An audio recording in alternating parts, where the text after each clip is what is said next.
Hello বন্ধুরা, আমার সালাম নিন। আসসালামু আলাইকুম। আশা করি আপনারা সবাই ভালো আছেন ইনশাল্লাহ, এবং আমার প্রত্যাশাও তাই। সেই সাথে আমার প্রীতি ও শুভেচ্ছা নিন। আজ এ পর্যায়ে যে বিষয়ে কথা বলবো তা হচ্ছে, মানুষ জন্মগ্রহণ করে শৈশব অর্থাৎ শিশুকাল কাটায়। সে সময় তার মধ্যে শিশুসুলভ আচরণ থাকে।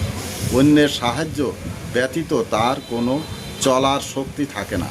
এভাবে হাঁটি হাঁটি পা পা করে একসময় যৌবনে পৌঁছে যায়। তখন তার পূর্ণ জীবন চলে। এভাবেই আবার এসে পড়ে অন্য আরেক জীবনে, অর্থাৎ শেষ জীবনে, যাকে বার্ধক্য বা বৃদ্ধকাল বলা হয়। বৃদ্ধকালে মানুষের অনেক কিছুই হ্রাস পায়।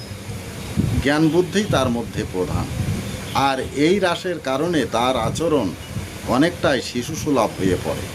তাই বলা যেতে পারে, বৃদ্ধকালটা মানুষের জন্য দ্বিতীয় শিশুকাল।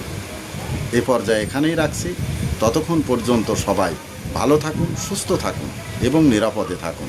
শুভকামনা নিরন্তর সবার জন্য সবসময়।